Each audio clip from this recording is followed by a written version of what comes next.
अस्सलाम वालेकुम student, this is your physics teacher Mohammad Kashif Anees.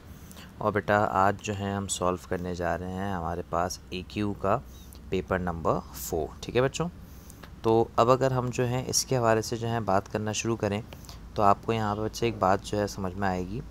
और वो बात दरअसल ये है कि अगर हम लोग पहला क्वेश्चन पढ़ें तो कह रहे हैं कि भाई एक फ़ुटबॉल जो है उसे किक करा, मैक्सिमम हाइट पर उसकी वेलोसिटी के वेक्टर्स क्या होंगे। तो उसमें ऑप्शंस तो यहाँ पे टाइप ऑफ मिस्टेक्स की वजह से यहाँ पे गिवन नहीं है, लेकिन अगर हम एच मैक्स पे किसी वेलोसिटी की बात करें तो एच मैक्स पे जो वेलोसिटी है वो सिर्फ हॉरिजॉन्टल होती है और वो इस तरह से होती है। ठीक है बेटा, तो इस तरीके से आप इसको यहाँ पे आसानी से सॉल्व कर सकते हैं।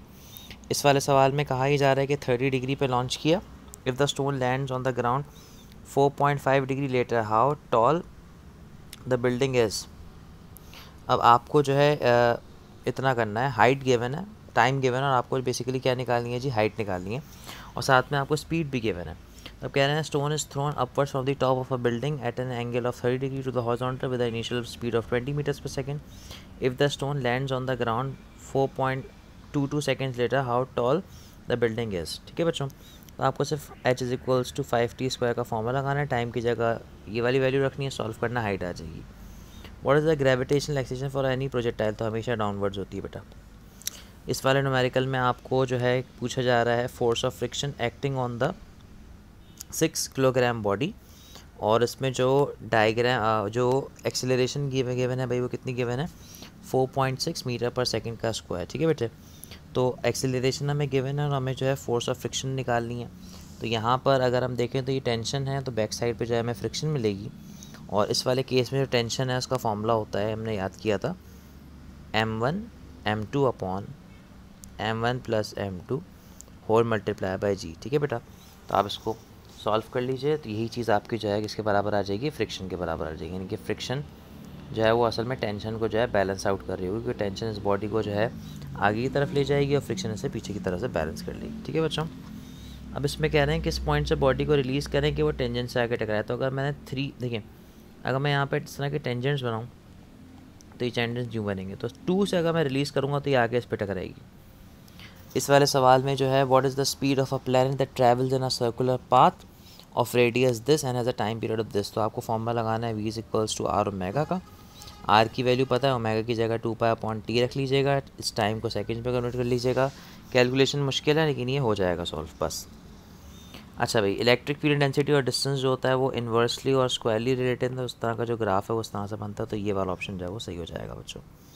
If the potential difference of a battery is this, how much work is done to move a charge. तो बच्चों हमारे पास जो एनर्जी होती है वो बराबर होती है QV के, चार्ज इंटू वोल्टेज, तो ये आपके पास वर्क के बराबर हो जाएगा, इस तरह से आपके पास आंसर आ जाएगा। If a circuit element can withstand with a current of this, then how many electrons pass in each second. तो current is equals to NE/T लगा दीजिए, यहाँ पे 1 रख दीजिए, करंट पता है N निकाल लीजिए, E की जगह पे 1 इलेक्ट्रॉन का चार्ज आएगा। अच्छा भाई, यहाँ पर आपको जो है रेजिस्टेंस पता है, करंट पता है, वोल्टेज निकालना है बेटा, V is equals to IR लगा दीजिएगा। इस वाले न्यूमेरिकल के अंदर आपको टोटल रेजिस्टेंस की वैल्यू निकालनी है, तो सबके सब जो है सीरीज़ में लगे हुए हैं। The value what value of R must be added in the series to give a total resistance of 32। अच्छा, अब 32 हमें जो है गिवन है और आपको असल में इस R की वैल्यू निकालनी है। तो देखिए सीरीज़ में R इक्विवेलेंट की वैल्यू होती है R1 plus R2 plus R3। ठीक है, अब लेट सपोज ये जो है वो R3 है, इसको आपने R कह दिया, R1 R2 पता है, R इक्विवेलेंट पता है, तो आप सॉल्व कर सकते हैं। ठीक है बच्चों, what is the polarity of X and Y। तो बेटा देखें X से लाइन जिमिट हो रही है, Y की तरफ जाइए तो ये पॉजिटिव होगा और ये नेगेटिव हो जाएगा। Which is similar between electric earth's magnetic field and gravitational field.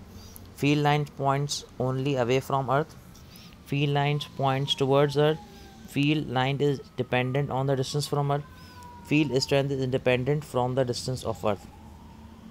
तो हमें जो है वो सिमिलैरिटी के बारे में जो है बात करनी है। तो मैग्नेटिक फील्ड और ग्रेविटेशनल फील्ड की सबसे इंपॉर्टेंट चीज़ कि वो अर्थ के डिस्टेंस पे डिपेंड करती हैं। जैसे जैसे वो अर्थ से दूर होती जाएंगी वो वीकर होती जाएंगी, और जैसे जैसे करीब होती जाएंगी वो स्ट्रॉन्गर होती जाएंगी। ठीक है बच्चों, अच्छा भी, जब भी आप किसी ब्लू लाइट को इंसिडेंट कराएंगे किसी जगह पे, तो लाइट की इंटेंसिटी बढ़ाने से उसका नंबर ऑफ इलेक्ट्रॉन्स तो बढ़ेंगे लेकिन एनर्जी पे कोई इफेक्ट नहीं पड़ेगा, तो इंक्रीज, लेकिन एनर्जी रहेगी constant. In case of power failure, तो अगर वो ग्लो करने लगे तो उसको हम कहते हैं फ्लोरेसेंस, चमकना। विच आइसोटोप, इसके ऑप्शंस गिवन नहीं है तो हम इसको छोड़ देते हैं, आगे चलते हैं। Which describes the atomic number and mass number of A nucleus that emitted beta particle. तो बेटा जब बीटा पार्टिकल जब निकलता है तो या तो इलेक्ट्रॉन निकलता है या तो पॉजिट्रॉन निकलता है। तो एलिमेंट के एटॉमिक नंबर पे कोई चेंज नहीं आता, हाँ Z ±1 के बराबर हो जाता है। तो एटॉमिक नंबर चेंज होता है, लेकिन मास नंबर जो है वो कांस्टेंट रहता है। तो ये वाला आंसर आ जाएगा। हाफ लाइफ एक एलिमेंट ही गिवन है, how long will it takes for a sample to take to 2.5% of its initial amount. ठीक है, अब 2.5% गिवन है, 2.5 यानी कि 1/4। तो अगर इसकी मैं परसेंटेज ख़त्म कर दूँ तो बेटा ही हो जाएगा 0.025। ठीक है जी, 0.025 m is equals to m/2n। Clear हो गया जी यहाँ तक। अब आपने जो है m से m को कैंसिल कर दिया। अब अगर मैं इसको यहाँ नीचे सॉल्व करूँ तो ये थोड़ा बेहतर हो जाएगा मेरे लिए। अब ये जो अगर ये 0.25 होता तो ये 1/4 के बराबर हो जाएगा। तो असल में ये कुछ इस तरह से गिवन है मुझे, और एक फॉर्मूला हमने डिस्कस किया था ना लेक्चर में, m से m को हमने कैंसिल कर दिया। अब अगर मैं पॉइंट को 1 2 3 प्लेस आगे मूव कराऊँ तो ऊपर जो है वो 1000 आ जाएगा, और नीचे जो है बेटा क्या आ जाएगा आपका 25 आ जाएगा। ठीक बात है। अब अगर हम लोग जो हैं फॉर एग्ज़ाम्पल अगर हम जो हैं किसी 1000 को जो है वो डिवाइड कर देते हैं 25 से, तो आपके पास जो आंसर आता है जी वो कितना आ जाता है, 40 आ जाता है। तो 40 is equals to 1/2n। Clear है बच्चों। अब ये वाली चीज़ तो हमने यहाँ पर जो है डिस्कस कर ली। अब यहाँ से जो है सबसे पहले आप लोगों को जो है n की वैल्यू निकालनी है, और इस n की वैल्यू को निकाल के हमसे पूछ क्या रहे हैं जी, हाफ़ लाइफ जो है उन्होंने हमसे जो है हाफ़ लाइफ पता है, how long will it takes, कितना टाइम लगेगा उसको इस मास पे 25% जो है अपना 2.5% जो है उसको अटेन करने के लिए। क्लियर है भाई। तो आपने सबसे पहले तो यहाँ से n निकाल लिया। ठीक है, फिर इस n को बेटा आपने यहाँ इस वाले फॉर्मूले में रखा, given time upon half life. n की वैल्यू आप यहाँ से निकालेंगे, पुट करेंगे, हाफ लाइफ आपको गिवन है तो आपके पास गिवन टाइम आ जाएगा। ठीक है बच्चों, तो इस तरीके से हमारा सवाल जो है बेटा वो सॉल्व हो जाएगा। इस वाले सवाल में भी कुछ नहीं करना, v is equals to r omega लगा दीजिएगा directly.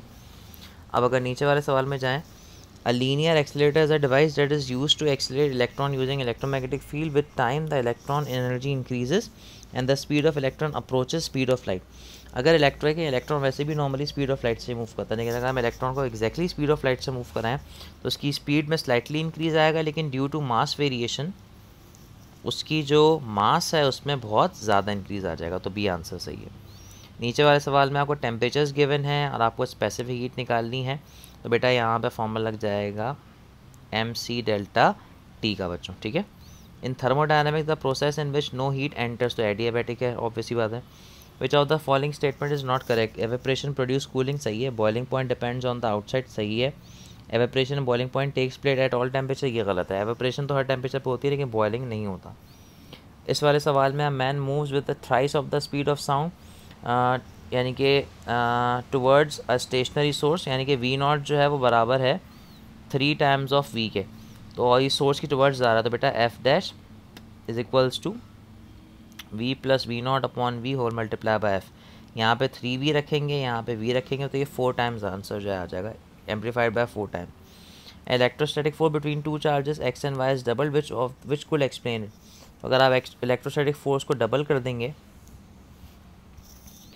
the charge on sphere y has doubled, the charge on only sphere y is double, the distance between x and y is double, the distance between x and y is half। तो ये जो है x और y का जो distance है असल में ये हाफ़ नहीं होना चाहिए। अगर आपने डबल किया है तो अगर आपने डिस्टेंस को जो है हाफ़ कर दिया, असल में जो फोर्सेस का फॉर्मूला होता है ना वो होता है k(q1 q2 अपॉन r²। बेटा अगर आपने इसको हाफ़ करा तो ये हाफ़ थोड़ी हो गए तो स्क्वायर हो जाएगा, यानी कि 1/4 हो जाएगा। तो फोर्स आपकी जो है 4 टाइम्स इंक्रीज़ होगी अगर ऐसा आपने करा तो इस न्यूमेरिकल में यहाँ पे x और y के दरमियान जो फोर्स है उसको 4 टाइम्स होना चाहिए, ना कि 2 टाइम्स होना चाहिए। फिर भी आपको पता होना चाहिए किस तरह से काम करता है। According to Bohr atomic model, an electron and hydrogen atom revolves around a nucleus in a circular orbit of allowed radius, एक पर्टिकुलर रेडियस में मूव करता है वो हम जानते हैं। Which is classified as a nuclear fission reaction, इसमें पढ़ लीजिएगा, सिंपल सा है, heavy nuclear split. Fission reaction में हैवी न्यूक्लियस जो है रिलीज़ करता है, एनर्जी को रिलीज़ करता है। Which describe why a plastic comb has pulled through air become negative charge because of, तो gain of electron from the hair, वो इलेक्ट्रॉन गेन कर लेता है normally. Electrostatic induction by rubbing कहते हैं इसको हम लोग। Spaceship is travelling at very high speed, what effect will be noted by an stationary observer, time run slower and it contracts in length, क्योंकि जब बहुत हाई स्पीड पे जाएगी तो वो स्पीड ऑफ लाइट को अप्रोच करेगी, तो लेंथ कॉन्ट्रैक्शन और टाइम डायलेशन हैपन होगा यहाँ पे। अच्छा बेटा, इस सवाल में अगर देखें तो इस सवाल में आपको से फॉर्मूला लगाना है, F is equals to mv² upon r, force पता है, मास पता है, v पता है, आपका आर आ जाएगा और ये न्यूमेरिकल जो है बच्चों सॉल्व हो जाएगा। ठीक बात है। देखिए इसमें देखेंगे कॉस थीटा है तो आपको यहाँ v के साथ जो है बेटा लगाना पड़ेगा m v कॉस थीटा का स्क्वायर अपॉन आर, तब क्या कि ये न्यूमेरिकल जो है आसानी से सॉल्व हो जाएगा बच्चों। ठीक है भाई, क्लियर हो गई सारी बातें। उस तरीके से ये पेपर एंड हो जाता है हमारा।